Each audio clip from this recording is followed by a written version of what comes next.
Assalamualaikum warahmatullahi wabarakatuh, teman-teman kelas Umar yang solih-solihah. Bagaimana kabarnya hari ini? Semoga sehat selalu ya. Hari ini Ustazah Fatimah akan menyampaikan materi tema 7 tentang benda hidup dan benda tak hidup di sekitarku. Kali ini kita akan belajar tentang ciri-ciri benda hidup dan tak hidup. Benda hidup itu sama artinya dengan makhluk hidup. Ciri-cirinya adalah yang pertama, benda hidup dapat bergerak sendiri. Artinya dia dapat berpindah tempat tanpa bantuan dari orang lain atau benda lain. Yang kedua, benda hidup dapat tumbuh dan berkembang. Artinya dia dapat bertambah besar. Yang ketiga, benda hidup dapat berkembang biak. Artinya bertambah banyak. Yang keempat, membutuhkan makan dan minum. Yang kelima, benda hidup dapat bernafas. Selanjutnya, benda tak hidup. Benda tak hidup itu sama artinya dengan benda mati. Ciri-cirinya adalah benda tak hidup tidak dapat bergerak sendiri. Dia dapat berpindah tempat, tapi harus dengan bantuan benda atau orang lain. Yang kedua, benda tak hidup tidak dapat tumbuh dan berkembang, sehingga ukurannya sama terus. Ketiga, tidak dapat berkembang biak. Yang keempat, tidak memerlukan makan. Dan kelima, tidak dapat bernafas. Kita lanjut ya. Mari kita buktikan mana yang merupakan benda hidup dan tak hidup berdasarkan ciri-ciri yang telah kita pelajari tadi. Di samping ada gambar kursi.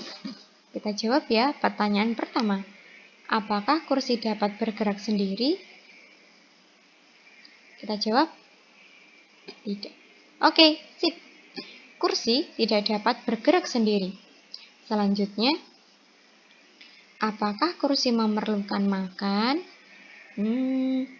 Apakah ada yang pernah melihat kursi makan? Kita jawab, yes. Benar.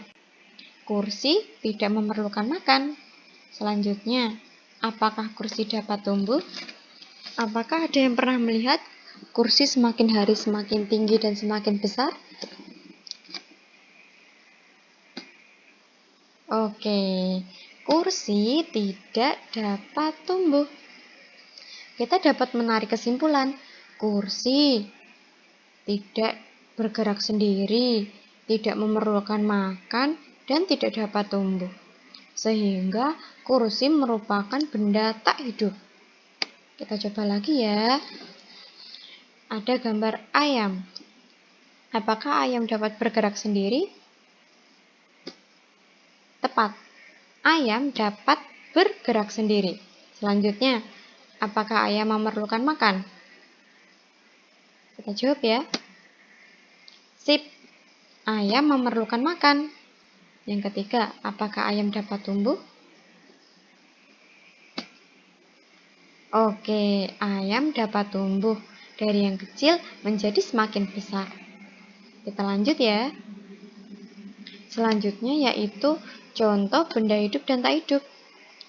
Benda hidup contohnya ada manusia, kucing, bunga mawar, ayam, dan lain-lain. Sedangkan contoh dari benda tak hidup yaitu ada tas, kursi, buku, dan lemari. Teman-teman dapat berdiskusi dengan orang tua ya, benda-benda yang merupakan benda hidup dan benda tak hidup. Alhamdulillah, jazakumullah khair. Demikian dari Ustazah, jangan lupa tetap semangat belajar, jangan lupa wajib belajar dan mengaji. Demikian dari Ustazah, wassalamualaikum warahmatullahi wabarakatuh.